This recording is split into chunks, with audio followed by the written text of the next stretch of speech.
Madhava Kunja Bihari Jaya Radha Madhava Kunja Bihari Jaya Radha Madhava Kunja Bihari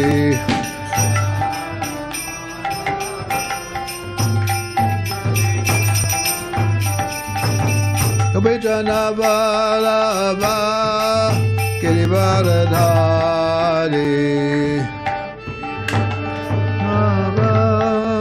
Girivardhari Vijana Vallabha Girivardhari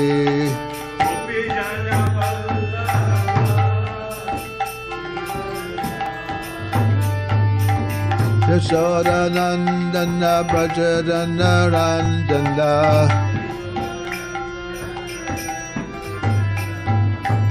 Yashodanandana Brajadanarandana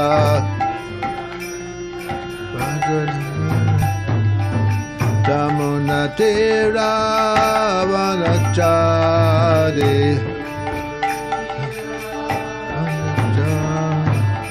Namunatira Vanachari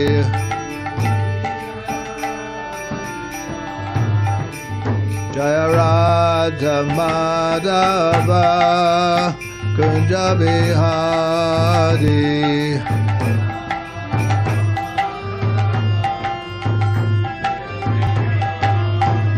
Jaya Radha Madhava Kunja Bihari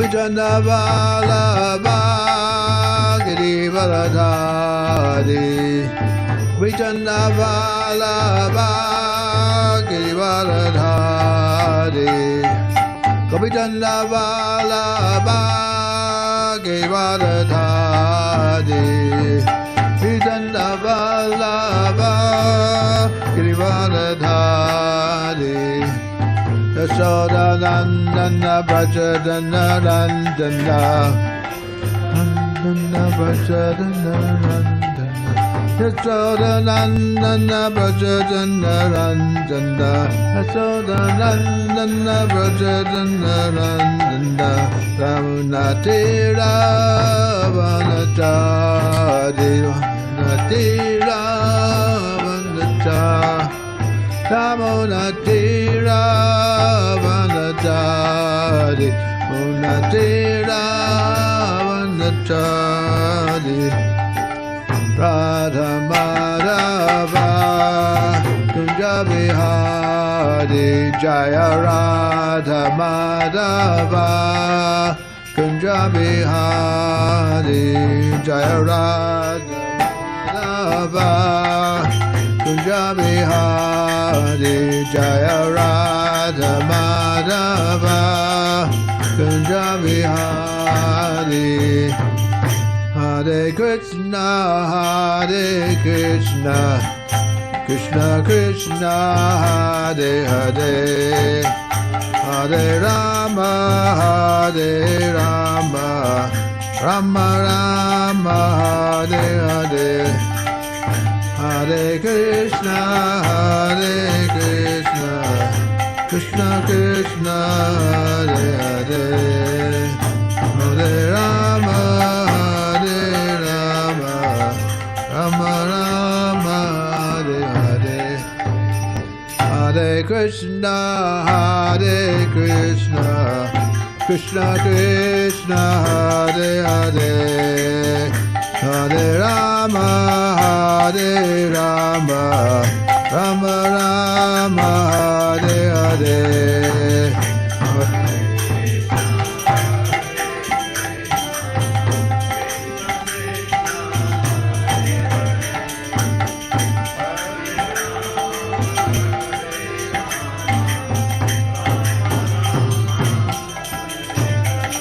Jaya Radha Madhava Kunja Bihari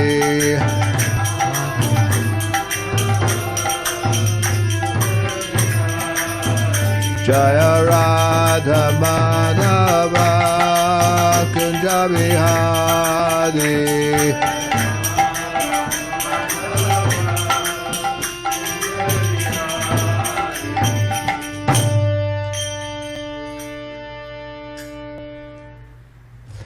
Hare Krishna.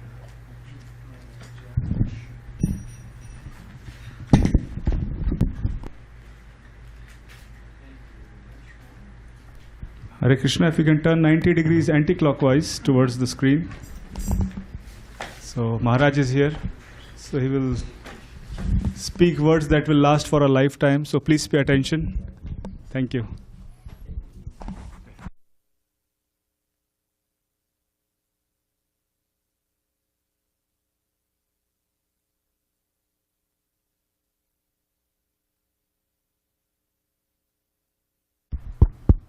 Hare Krishna.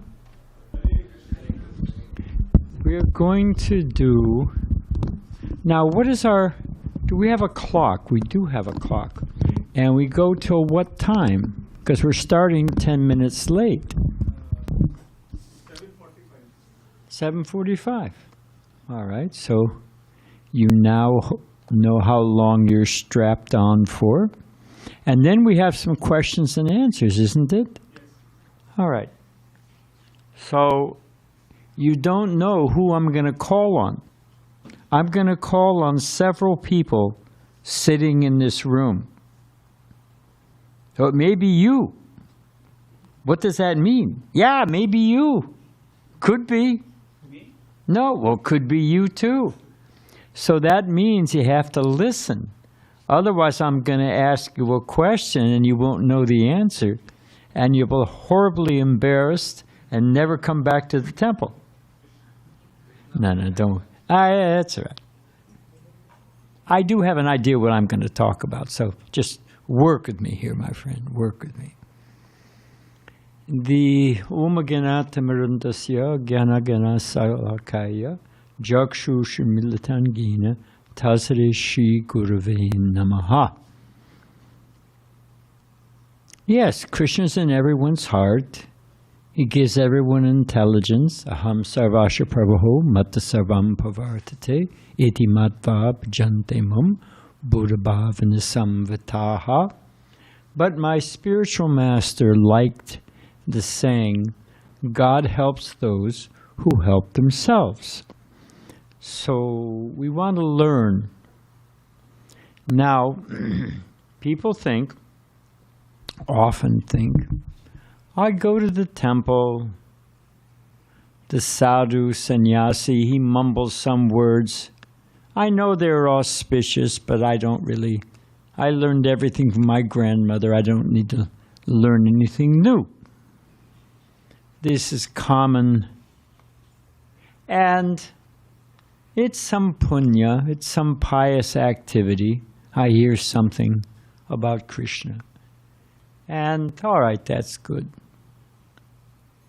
But what if it's meant for more than that? Does anyone here know what the Latin root of the word education is?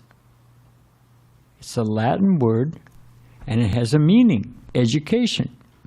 It means to draw forth, to bring out as from darkness into light. What man is called the rational animal. You ever heard that saying? Man is called the rational animal. You ever heard it? Okay, what does it mean? Huh? Anyone want to hazard a guess? That a human being is meant to know what's going on and why. Vedanta Sutra. Vedanta Sutra is one of the cornerstone parts of the Vedas. Vedanta Sutra.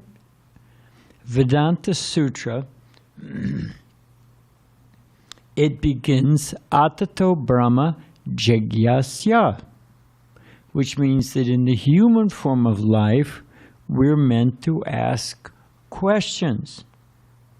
What's happening? Why is it happening? If we don't ask, who we are, where we've come from, where we're going, then how are we different than an animal? An animal eats, an animal sleeps, and an animal defends. Eating, sleeping, mating, and defending. And if we have a society and a worldview that doesn't go beyond that, how are we different than animals? My guru used to say, this is a murti of Srila Prabhupada right there. And he used to say that if we just are concerned about eating, sleeping, mating, and defending, all we are polished dogs and cats. That's a very heavy statement. He just called us all dogs, hogs, camels, and asses, just a little polished at it. So the point is that if we don't think beyond simple animal activities, how are we a human being? How are we the rational animal? What is the value of our life? Just a little polished, a little shined up, you know? Instead of fighting with claws and nails, we have fancy guns and bombs. You know? But is that really much different? So the point I'm trying to make, and there is a point, is that human beings are meant to think. Because after all, hello there, after all, everyone wants to be happy. Everybody wants to be happy. Now, how they define happiness is another thing. It can be intellectual happiness. It can be emotional happiness. Hello to you guys. It can be so many things. But does that actually bring real happiness? I mean, the plant will turn towards the sun because it gets some life from that. It's called anamoya. Anamoya means happiness based on eating, filling one's belly. They say in an election, and we're coming up to an election, at least here in America, and you know, people vote, they say they vote their pocketbook. They vote the economy. That's the big issue in everybody, how to fill their belly. Well, how is that different than the dog who wants to fill his belly? It's no different. Well, we're just a little more polished at it. So here's my point. The Vedas are practical knowledge. We are followers of the Vedas. You go to school, everybody here, well, either is going or went to school. It is laws of chemistry, laws of mathematics, laws of economics. There's legal laws. There's all kinds of laws. Heisenberg's gas law. There's all kinds of laws. Now, I'll give you a simple example. We always use fresh things here at the temple for cooking prasadam, nice meals for Krishna. So we don't use canned things. But there are canned vegetables. Tinned, I think they say in England, India, or used to say. You get canned corn, canned green beans, canned peas, 1,000 years old, but canned. Now, they used to have the instructions on how to heat, how to prepare canned corn. Libby's canned corn. They had instructions. Open can, pour in saucepan, heat at medium heat, and stir to taste. Sounds pretty simple, doesn't it? A trained monkey could do that. highly trained, give him a few bananas and let him work at it for a while. He'll figure it out. So people thought, for the Libby canned corn people, they thought, hey, we're using this advertising space for instruction for canned corn. It's a waste of the space. Let's use it for something else.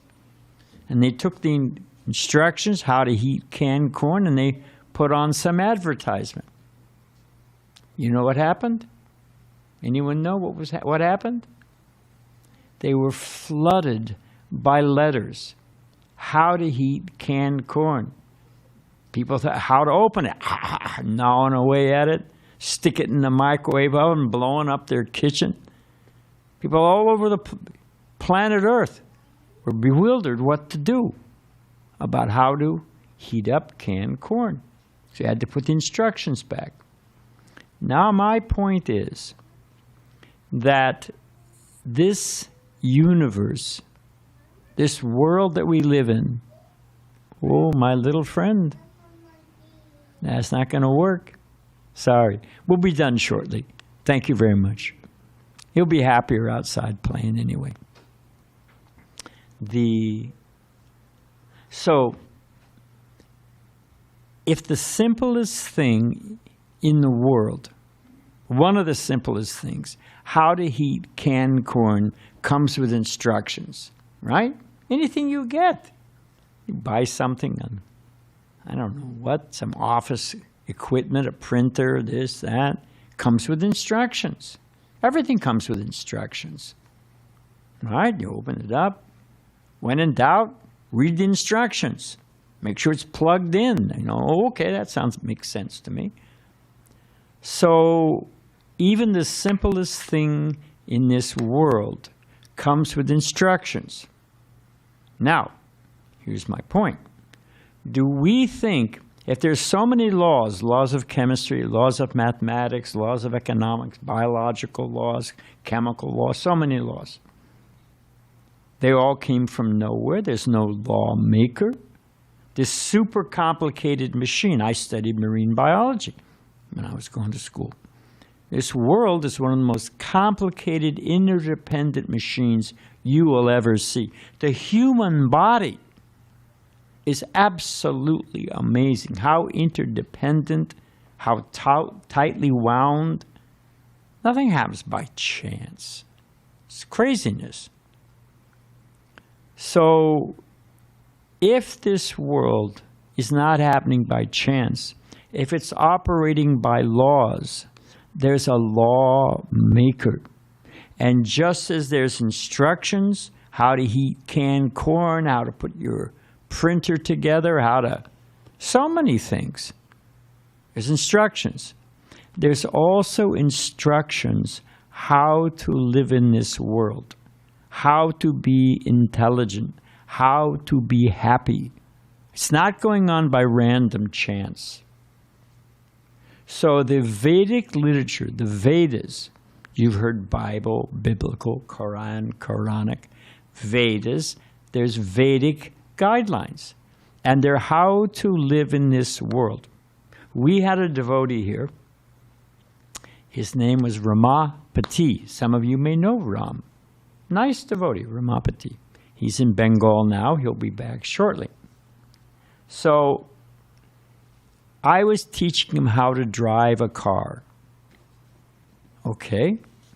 Now I got him one of those DMV books, Department of Motor Vehicles. You ever seen that DMV book? Anybody ever see that? Got a lot of rules in it, isn't it? And they test you on it. So I gave it to Ramapati Prabhu, and I said, Ram, you got to learn these rules. He said, there's so many rules. I have to learn all these rules? I asked him, I said, did you ever drive in India? He said, yeah, I drove a motorcycle. I asked him, do you have rules? He said, yeah, there's only one rule of the road in India. I said, what's that? He said, don't hit anyone. And if you think about it, that pretty much covers it. I said, okay. I said, it's a little more complicated here. You got to learn these rules. So I said, now you sit next to me, I'll drive. And you just get a feel for it, and then we'll give you a chance. We'll go to a parking lot, and we'll let you try. So next thing he asked me, there's so many signs. We have to follow all these signs. You think about it when you drive home tonight. There's so many signs. One way, do not enter. Stop, railway crossing, dead end. Those are pretty valuable signs. And that'll come in pretty handy. When it says cliff, bridge out, that's a pretty valuable sign. So I said, just as I'm saying to you, just as there's signs on the road through this world, so many guidelines, there's also roadmaps, signs of life. They're called the laws of karma. What, anyone know a simple law of karma? It's in the Bible. As you soweth, so shall you reap. For every action, there's an equal and opposite reaction. I mean, that's one of those that you throw a ball down, it bounces back up. Every action, there's a reaction. Right? So, if that's a fact, shouldn't we learn the laws of karma?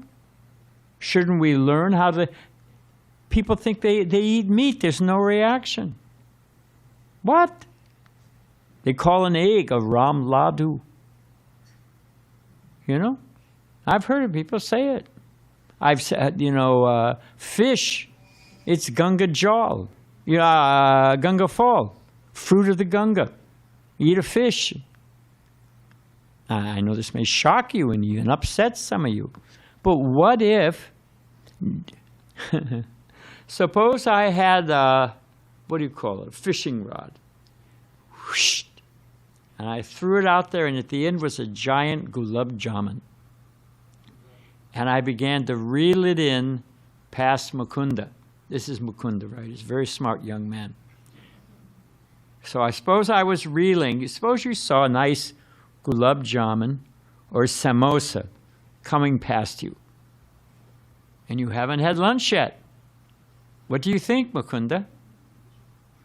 He's hesitant because he knows I'm going to play a trick on him. No, you'd think, hey, look at that, a nice big samosa, kachori, fantastic. You grab, and how would you feel if all of a sudden there was a hook and I started reeling you in? Would any of you here like that? Huh? You want to try that? Anybody here got a little appetite? I'll throw a gulab jamun out there past you. No one would like that. And yet, where do you think that fish comes? Well, to speak of we say holy cow. It's not just an idle saying. The cow is considered your mother. Your mother nurses you. Your mother nurses you for what? I don't know. A couple years at the most, and then you're on your own. But the cow nurses you all of your life. But you can just kill the mother, slit her throat. Nope, there's no reaction. There's no karma. Why? What is the logic in that? I don't like being put in pain. I put somebody else in pain, but there's no karma, there's no reaction. So in so many ways, there are pious and impious activities, and the Vedas explain that. So I wanted to share one thing with you guys here. We'll see how long this takes. We are all... The Vedic literature is news you can use. The information found in the Vedas is not just something your grandmother told you because she was a pious old lady and, but it's not really practical. It's not really, it doesn't have any effect on me. No, it's completely serious. And so here's a simple example. We all have a sense of identity. Each one of us is an individual. We don't think all alike. We don't think the same. We have a mind. I think, therefore I am. So let me ask you this. Krishna says in Bhagavad Gita, we're talking about practical information. Krishna says that the mind is the best of friends and the worst of enemies. Does anyone here ever get angry? You don't have to confess. It's not a, do you ever lose your temper? Do you ever become discouraged? Do you ever become despondent? The mind causes all kinds of issues. Everybody's mind. So are we supposed to be just blown with whichever way the wind moves? Are we meant to use our intelligence and have control of it? I'll show you a few things. Next. So there's an old joke. Does anyone know where the 2-ton gorilla sits at the garden party? Suppose you're having a garden party. You invited all your friends and a 2-ton gorilla shows up. Where does the 2-ton gorilla sit? Anyone know the answer? You can guess. We'll still be friends. You'll still get prasadam, don't worry. Where does the 2-ton gorilla sit? The answer is, let's see if it's on the next one. Let's see what the next slide is. Okay. Somebody said something out there. Who's guessing? Wherever the food is. That's a good answer. I hadn't thought one. They say, yes, this young lady has one? Yes. At the end? At the end, okay. Those are all good. They're partially right. They say that the 2-ton gorilla sits wherever it wants. Wherever it wants. You're going to tell the 2-ton gorilla, nah, you can't sit there. That's my seat. I don't think you're going to get too far. So the point is the mind. Next. Let's do the next one. Krishna says in the Gita, because we're trying to make the point that reading the Gita makes sense. It's news you can use. It helps you. It's not just somebody saying some sweet words and I heard something, my grandmother used to read it. No, it has great depth. So, Krishna says in the Gita, one must deliver oneself with the help of our mind and not degrade oneself. The mind is the friend of the conditioned soul and the enemy as well. So an uncontrolled mind is our friend or enemy? Uncontrolled. Friend or enemy? Enemy. Okay. On the opposite, the converse is also true. A controlled mind, our friend or our enemy? Do we want to be pulled around by a 2-ton gorilla of a mind that's angry and envious and desires this, give me this, I want? Do you be constantly being pulled around by a 2-ton gorilla, or do you want to be in charge? Help me out. You all want to be controlled by your mind and pulled like a bull with a ring through the nose? Sounds good to you? No, you want to control the mind. Next. So the uncontrolled mind creates stress, anxiety, anger, fear. This is what people are going through. This is life with an uncontrolled mind. You know one of the biggest problems psychologically in the world is? Do you know, Mukunda? Loneliness. People are lonely in this world. They put their love somewhere and the person cheats them or grows old or dies or leaves them for somebody else. That's a real problem. So, the uncontrolled mind creates stress, anxiety, anger, fear, and loneliness. Do you want to just be pulled around by the uncontrolled mind? No. Not if we're intelligent, not if we're more than an animal. If we're just an uncontrolled animal, then that's what our state of mind is going to be like. Next. Our enemy, our mind can be our enemy. See, it's going around like a merry-go-round. Guilt, what is it? Shame and doubt. Going around, and they call it a mental loop, going around and around. Somebody offended you. Some relative didn't treat you right. Some friend. You know one of the biggest psychological problems under 40 is? It's called FOMO. F-O-M-O. You know what FOMO is? Fear of missing out. I'm sitting on my back porch. I'm sitting in my garden.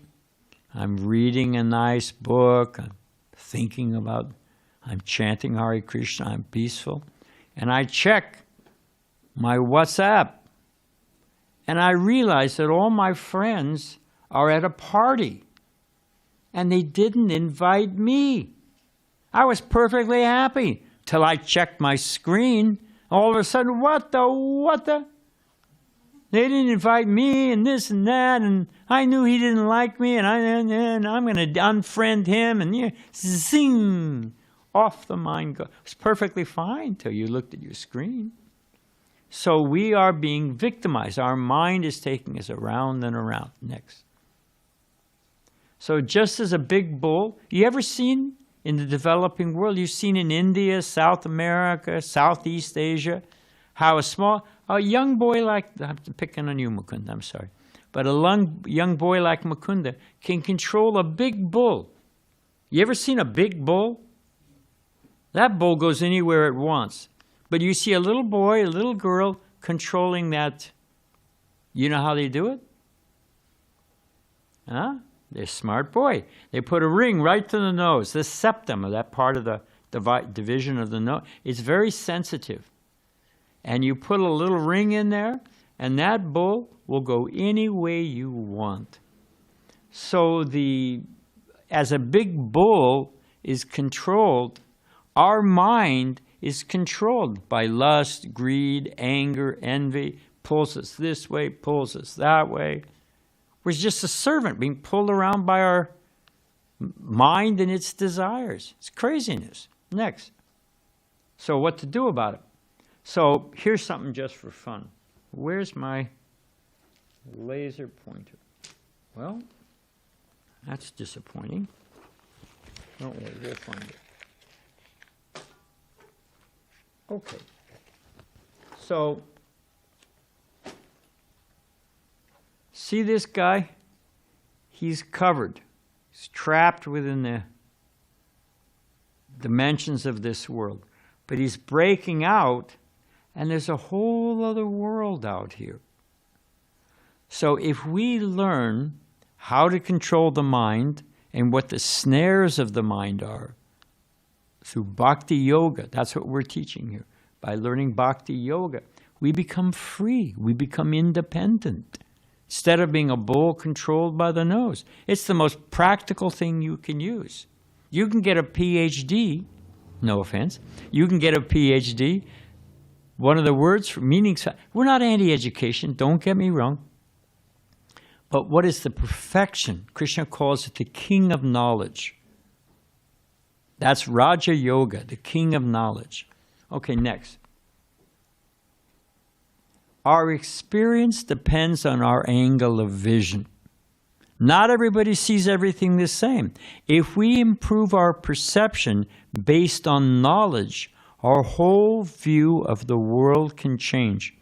People are thinking that if I change conditions, I'll be happy. If I just move somewhere else, have more money, have a new wife, have a different husband, get my kids into Harvard, whatever it is. We're thinking that if we change the circumstance, that will change our consciousness, the way we experience the world. But actually, perception is what determines the experience of our world, not conditions. I'll show you what I mean. Next. Now, do you all see the seagull? See the little beak? Quack, quack, quack. See the little face, the little eye? Everybody see a seagull? Right? Next.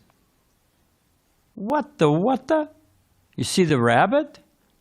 See the nice ears? See the cute little nose? It's a rabbit. Okay, go back.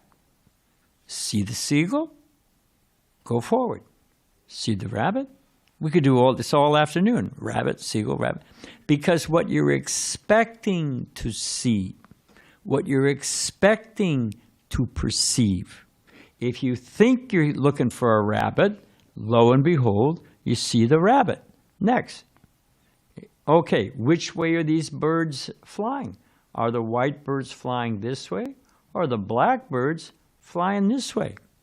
Which one's true? Which way are they flying? Which way do you go? Which way do you guess they're flying? Yeah, you. Which way are they flying? You think they're flying to the right. That's if you're looking at the white birds. What if you're looking at the blackbirds? Which way are they flying? Yeah.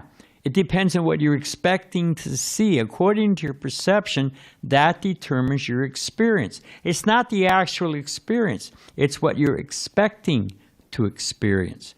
The way you control your mind, the way you let your mind run, that determines what you experience. Next, I think we have one more. Okay, is this a side view or a front view? Bends your mind a bit, doesn't it? Is he looking forward? Is he looking right at you? What you expect to see is what you see. So the perception is not the truth. It's the expectation of what you're going to experience. If we train our mind, we have a different experience. And that's what the great yogis and rishis and sages, they're learning how to train the mind. Next. So here's our premise. We change our perception, our angle of vision, and we will change our experience of the world. See this sign here? I don't know if you can see it. It says scenic view with an error. Now he's, not a very nice place, but all of a sudden, if behind this wall, you're no longer here. You walk down the alley, and it's a beautiful scene. So what you expect to see determines what you see. Next. It's relatively easy to understand that we're not this body. That's one of the basic principles of spiritual life. I'm 72 years old. I've been around 72 years. And I think I'm a man. I think I'm this. I'm black or white or red or yellow or male or female. But that's just this body. It's not... Who can I pick? I'll pick on you. Will you point to your nose? Okay. Point to your arm. Point to your knee. Point to yourself. Is yourself here, or is it here? Is it in your heart? Is it in your...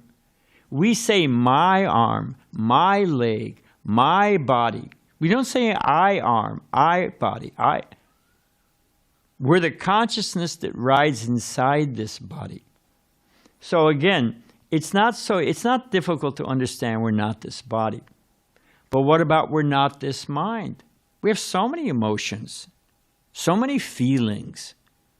But what if that's just a momentary impression? It's not our real self, because it changes all the time. What about our intellect? I mean, there's Trumpers and Kamala Harris, Democrats and Republicans. There's all kinds of stuff. We have an emotional self. We have an intellectual self. We have a sentimental self. We have a physical self. We have so many ideas of self. What if they're all transitory and based on circumstances and not really us? When I was a kid, I wanted to be a fireman. I wanted to be an astronaut. I wanted to be a fireman. I had so many things I wanted to be.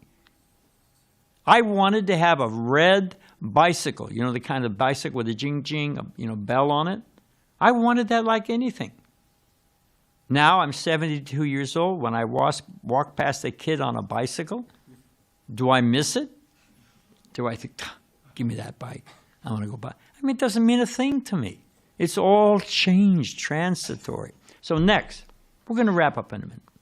So Krishna says, if you don't remember anything else, I want to be happy. That was my initial premise. And based on our mind, we're thinking that will determine our happiness.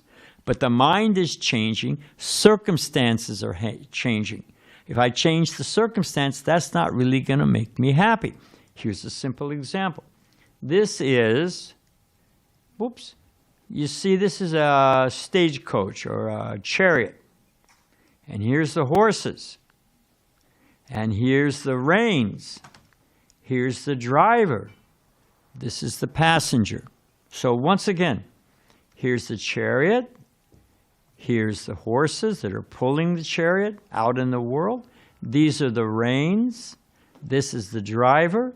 This is the passenger. So it said that the body, this body, is like the chariot. It's pulling us. This body is like the chariot, and what's pulling us around in this world are the senses. I don't know if you can see, but there's an ear, there's a nose. Each one of those senses, horses, represents a sense. So I hear something, oh, what is that? I smell something, what is that? I'm being pulled out into this world. The chariot, this body, is being pulled out into the world by the senses. But I'm not the senses. I'm the passenger. I'm back here. And the mind is like the reins. According to how the horses are pulling you this way or that way, the driver's directing the horses. And the driver's compared to the intelligence. Something's going on. The reins are compared to the body is the chariot. The horses are the senses. The mind is the reins. The driver is the intelligence. And I'm just the passenger. So I'm not being directed by my actual self. I'm being completely manipulated. Next. A person in divine consciousness, although engaged in seeing, hearing, touching, smelling, eating, moving about, sleeping and breathing, always knows that within himself he actually does nothing at all. The self is independent. It's not being pulled around by all these things. Just like she said, on my knee, on my feet, foot, on my head, but I'm not myself. Okay, next. So this is from Gita. The goal is to learn the art of becoming introspective sages. To actually, you ever heard the saying, you know the Nike saying? What is Nike's logo? It's saying, just do it. Does that seem like a bright idea? Now, a lemming, you know what a lemming is? A lemming is, jumps off the cliff. Instinctually, it'll fall off, it'll go off the cliff. So lemmings think, just do it. Is just do it smart? Shouldn't we think before we do it? I feel angry, I feel lust, I feel greed, I feel envy, and we just jump. Whoa, think about it first. And learning that time delay between acting and thinking is human form of life. And that's what yoga actually teaches you. Next. Okay, this is from Gita. As a lamp in a windless place does not waver, so the transcendentalist, that's what we want to become, whose mind is controlled, remains always steady in meditation on the transcendent self. Instead of being pulled by lust, greed, anger, envy, whatever it may be, like the bull through the nose, we say, wait a minute, I got nothing to do with all that stuff. I'm free, I'm independent. Next. As a strong wind sweeps away a boat on the water, even one of the roaming senses on which the mind focuses can carry away a person's intelligence. And our intelligence is carried away. People, they have passion killings. You ever heard of a passion killing? People are so angry they'll shoot somebody. It's a very common, it's one of the largest categories of murder, manslaughter. Carried away by emotion. Okay, next. So what can we do practically in my daily life? What can I actually do? How do I get a hold of my mind and my senses? How do I actually have real freedom? It's possible. How? Next. So this is back again. This is the user's guide, the operator's manual. I said in the beginning, how do you open a can of corn? How to heat it. Everything has an instruction manual. Anything you buy a kite, it's got an instruction manual, how you put it together. Bhagavad Gita is the human being's operator's manual. It's full of all kinds of guidelines, all kinds of laws, laws of karma, laws of destiny, laws of desire. and how to become free. I'm going to show you a few. Next, then we'll end. So material nature consists of three modes: goodness, passion, and ignorance. When we are in contact with the modes of nature, we become conditioned by those modes. What's driving us? How does it affect us? If I have pure light and I shine it through a prism, you ever done that when you were a kid? Everybody's done that, right? Shine it through a prism. What happens? It becomes so many colors. This is white light. You can call it white or yellow. If I put up a colored sheet of glass and that white light comes through it, it becomes tinted. It becomes tinted red. It becomes tinted blue. It becomes tinted yellow. So that's the example here. There's three modes of nature: goodness, passion, and ignorance. And from 3 into 3 is 9. 9 into 9 is 81. You can get over 400,000 different states of mind. And we're all being influenced by different mixes of passion, of goodness, and envy. And we're completely controlled by it. We're completely controlled by goodness, passion, and ignorance. Sometimes we're more influenced by ignorance, sometimes more by passion. By these three colors, goodness, passion, and ignorance, red, blue, and yellow, all of our psyche is developing and being controlled. Who we like, who we don't like, what we're happy doing, what we're not. They're not really free choices of free will. It's depending on how we're controlled by the material nature. Next. So from three modes of nature, Sattva gun is compared to yellow, Rajagun, passions, compared to red, and Tamagun is compared to ignorance or blue. And anyone who's a painter knows, from these three colors, red, blue, and yellow, you can make all the colors of the rainbow. Different combinations, whichever color is more predominant, you'll get different colors. I mean, what is it? Blue and yellow will make green. There's no green independent. It's actually a combination of red and yellow. Brown, I think, is blue and red. You know, whatever it is, but you get the idea. From different combinations of different modes of nature, you can make all the colors of the rainbow. We're not free. We're completely controlled by these modes of nature. So what to do about it? Next. So the creation of unlimited mental states and natures. This is just a street scene in New York. So many different types of people. So many different types of people in this room. And we're all different combinations of the modes of nature. And if we learn to control those, become independent of those, we actually can find real happiness. Next. Okay. Same object. I had this experience one time. I was going to our temple in Mexico City, and we were stopping in a place called like Oaxaca, I think was the name. But we were buying silver plates for our offering our deities prasadam. So this is an iguana right here. Okay? And they were selling iguanas on the side of the road. And people were buying them for different purposes. Some people, believe it or not, were buying these to eat. Yum. Yeah, you got it, my friend.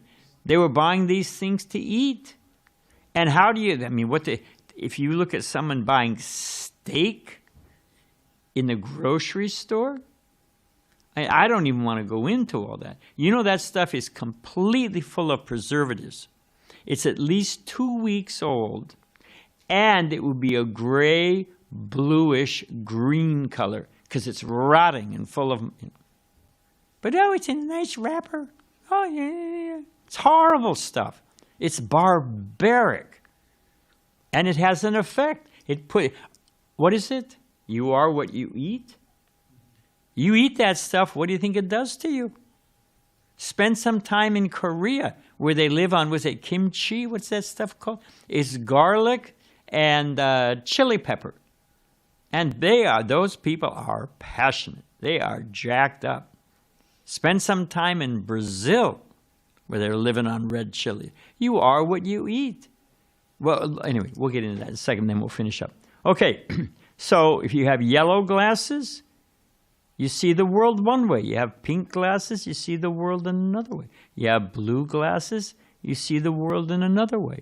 When we see the world through the mode of ignorance, through the mode of passion, and the mode of goodness, we see the world and experience it differently. Next. Thank you, Prabhu. So we're just going to give 3 examples. This is from the Gita. The Gita talks about determination, talks about emotion, talks about determination, all different experiences, human experience, depending on how it's influenced by the mode of nature. It's diagnostic. You can read Bhagavad Gita and you say, hey, I'm feeling like this. And Bhagavad Gita will tell you why. It'll tell you, you're situated in the mode of passion. And here's why you're in the mode of passion. And here's how you're going to feel. And if you want to get free from the mode of passion, here's what you have to do. It's prescriptive and diagnostic. It can determine where you're at and how to get free from it. It's the most practical news you can possibly read. Okay, so happiness in the mode of ignorance. How to diagnose it.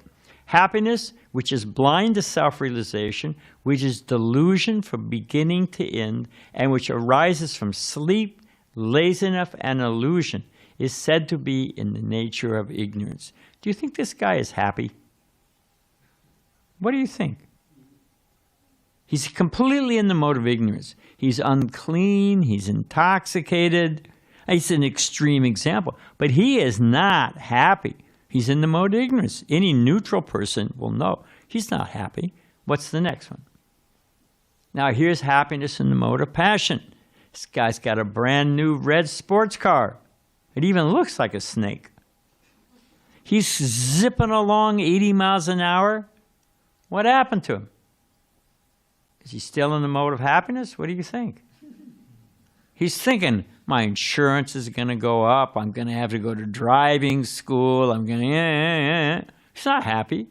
He was influenced by the mode of passion, and under the mode of passion, then he's suffering. It says here, that happiness which is derived from contact of the senses with their sense objects, boom, boom, boom, nice red sports car, is first, which appears like nectar at the beginning. When he was racing down the freeway at 80 miles an hour, he thought, oh, I'm free. Everybody's looking at me in my new car. I am happy. But what happens? How long does it last? It's happiness in the beginning. When you get pulled over by the cop and you get that ticket, it's not happy anymore. It's sweet in the beginning and poison at the end. Next. Now this is happiness in the mode of goodness.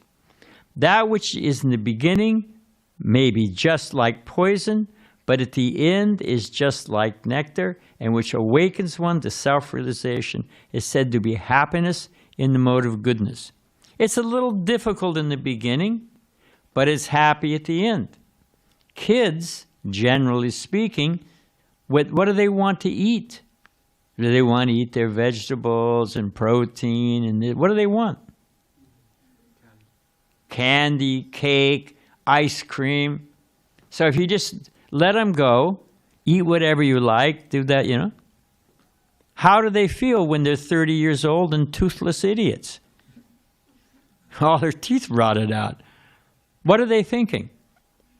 Oh, it was a lot of fun, but now it's so much more suffering. It was nectar in the beginning, but poison in the end.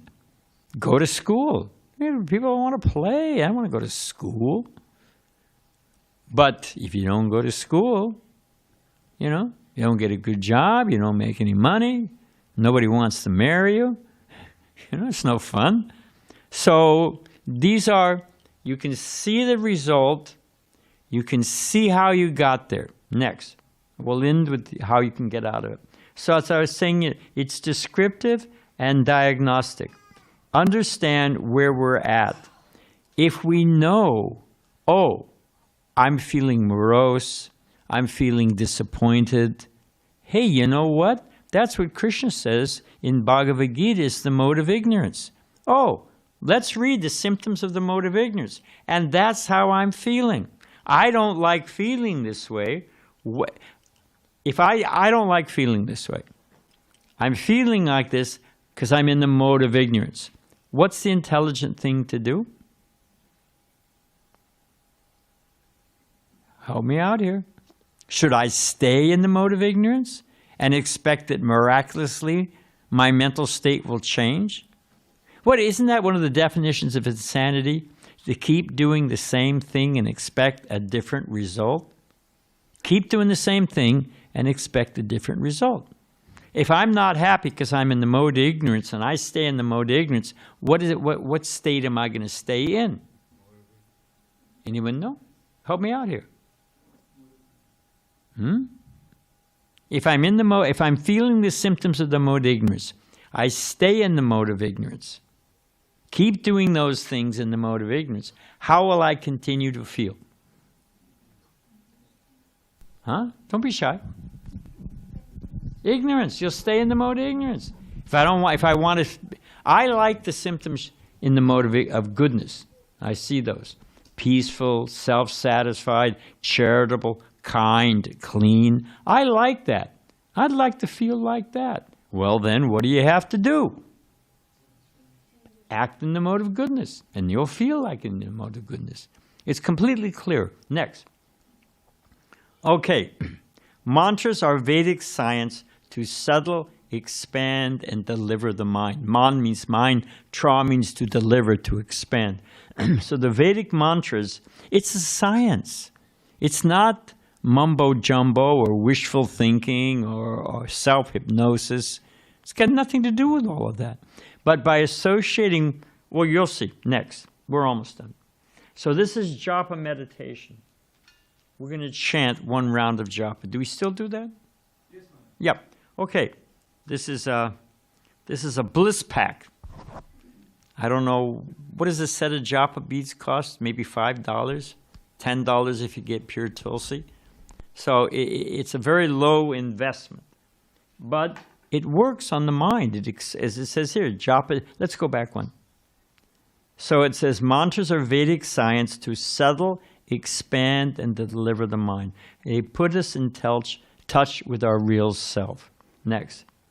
If we're not the mind, we're not the knee, we're not the heart, we're not the ego, if we're the pure Atma, the self, remember that example of the horses and the if we're just the passenger in this body, then let me become in touch with who I really am. That's what's going to make me happy. Next. So there it is. Unlock and discover our full potential. If I take a metal rod, I'm touching this. I'm not feeling any pain. Trust me. Okay? Now what happens if I take this piece of metal and I put it in the fire? I leave it in the fire for 10, 15 minutes. Can I touch it like this? What happens? Huh? It burns me, isn't it? By contact with fire, it becomes like fire. We're going to finish in a minute, I promise. So if you touch fire, if you put a piece of metal in fire, it will become like fire. Anyone disagree with that? Anyone want to argue with me about that one? Okay. So if we take our self, our soul, the Atma, and we put it in touch with transcendental sound vibration, the holy name of Krishna, we're like the piece of metal. We're put in the fire, Krishna's holy name, and it purifies our heart. It works. It's as simple as that. And we lose all of our lower desires. So we can in there, thank you for sitting so patiently. I know it's a little longer than usual, but we did start a few minutes late. So how does it work now? We give everyone a set of japa mala? What's our system? Yes, Maharaj. You start, I'll just get the beads. We have limited number of beads, so everybody else can chant just like that. Why do we have a limited number of beads? I'll get We're holding out? I have more beads. Okay. You ask me, I'll get some. I don't have them right now over my apartment. Sure. I'll bring some beads right now. Yeah. So the way we chant, the average American spends at least 3 weeks out of their life waiting for the light to turn red. Waiting for the light to turn red. They read the back of the cereal box. They read Dear Abby. I don't know if any of you read Dear Abby. I'm sure there's an Indian equivalent. Some love loss commentaries. I mean, people, we waste so much time. Think about it. 3 weeks out of our life are spent waiting for the light to turn red. Well, I don't have time. So, that's not many japa mala. That's disappointing. Anyway, I'll show you how to chant. We'll have more next time. But my point is, if you take 5 minutes a day, 10 minutes a day, and you chant a little of the Hare Krishna mantra, you associate with Krishna's holy name. In this age, what is this? They're going to chant on flowers? You can hold off on that for a minute. Hold off on it for a minute. So, the beads are like this. This is called the head bead. It represents Krishna. There's 108 beads, just like there's 108 gopis or 108 Upanishads. And if once a day you take a little time, and instead of letting your mind drag you all over the place, you say, my dear mind, we're going to make a deal here. You can do whatever you want for the rest of the 23 hours. But just for a few minutes, for 5-10 minutes, we're going to chant the holy name of Krishna. I'm going to put my mind in contact with Krishna. And I'll become surcharged with spiritual energy. You will feel great happiness. It works. I'll make anybody a deal here. You want to make a deal with a shady Swami? I'll make a deal with you. If you spend 5 minutes a day, you don't have to raise your hand, but do you think you waste 5 minutes a day out of a tired 24 hours? I mean, I try not to waste time, but I probably waste at least 5 minutes a day. So you think about it. I mean, people spend time doing so many things. Again, you don't have to confess. Do you watch Bollywood movies? Do you spend time at Starbucks? Okay, fine. No caffeine, whatever. I mean, we waste so much time. And if we just took 5 minutes, you do that for 1 month. If you miss a few days, we'll be fine. But you chant 5 minutes a day of japa, of the Hare Krishna Maha Mantra. It's right up there. It's these 3 words. Anybody can remember it.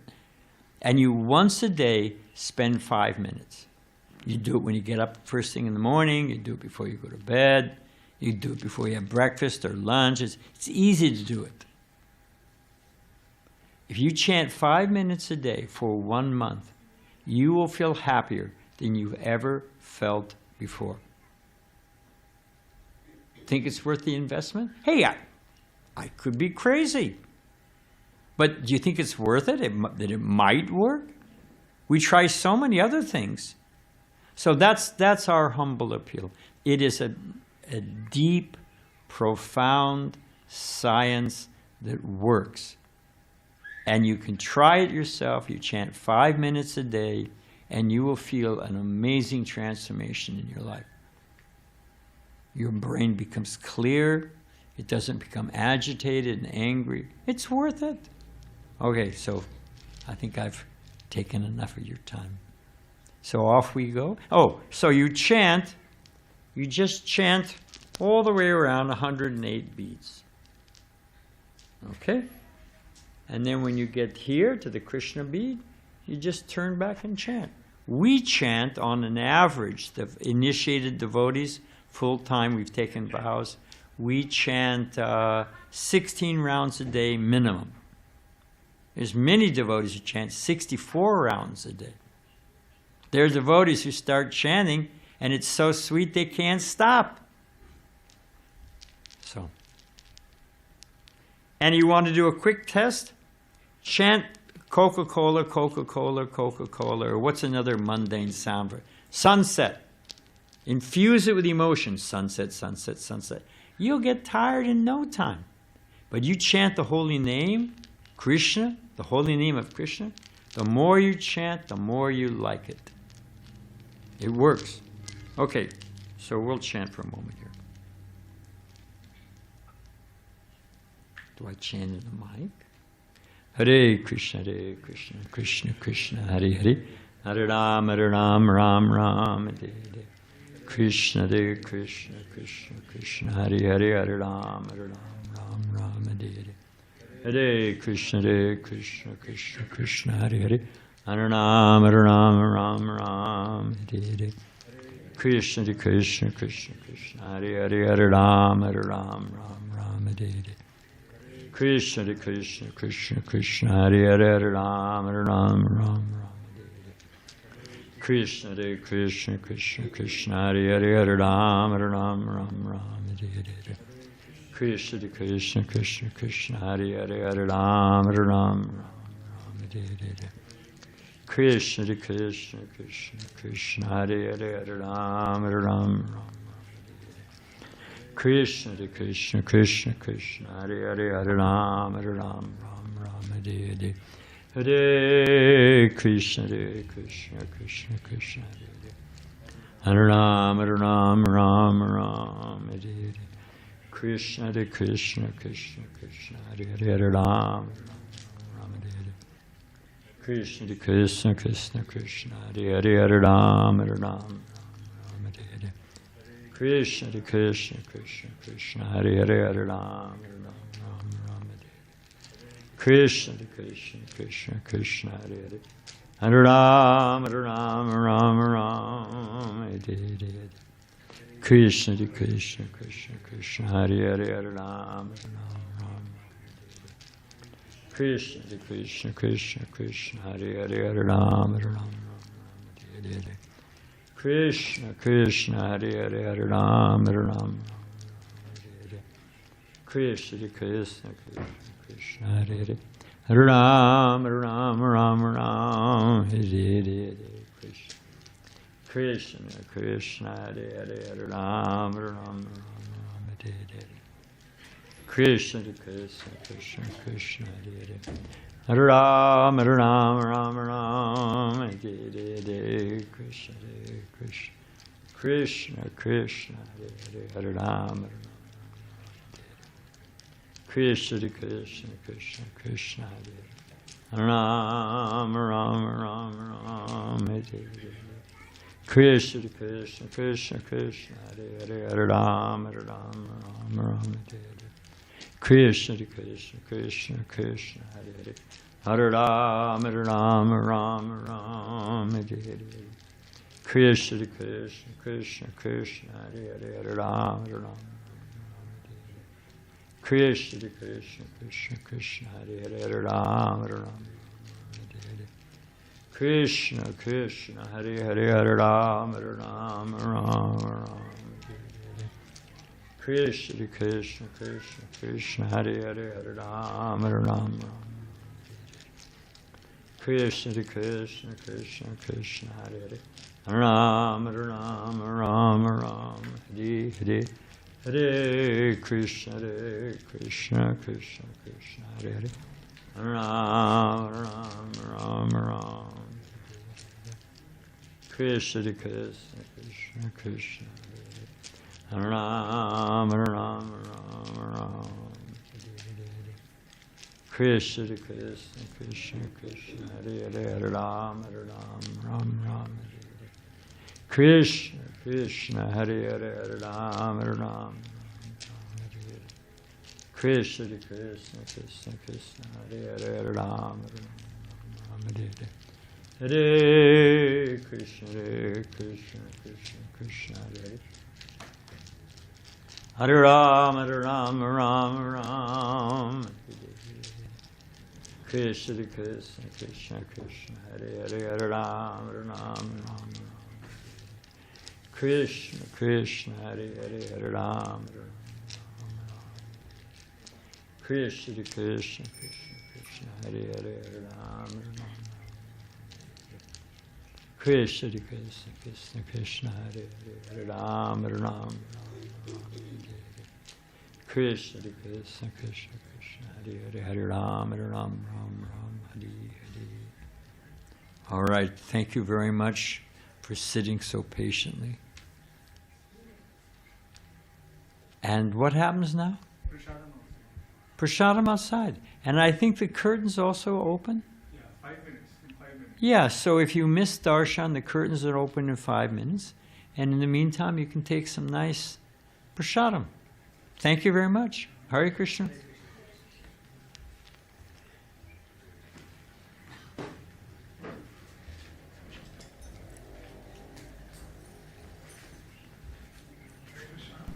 Thanks for joining us this Saturday. So we have this program every Saturday. We have like from 6:30 to 7:10 there are some bhajans, and 7:10 to like 7:50 approximately we'll have some series of lectures. So right now we are at the end of Bhagavad Gita series. We did like a summary series of Bhagavad Gita. It's called Secrets of Bhagavad Gita, like Gita Rahasyam. So next week we'll continue with 18th chapter. So it's the last chapter and we'll summarize the Bhagavad Gita. Like that every spiritual book we do like a series in every Saturday. Please try to join if you can. Thank you so much. And when do we have Janmashtami? 26th. So on Monday, the 26th of August, we have our big Janmashtami festival. Throughout the day, we get about 2,000 people. So there's nice prasadam, there's a play, there's all kinds of stuff. Bharatanatyam dancing, beautiful darshan of the deities. So don't miss it. Hare Krishna. People come all day long. You come. It officially starts at 6 o'clock and officially goes till midnight. But you can come anytime you want, in and out. Hare Krishna.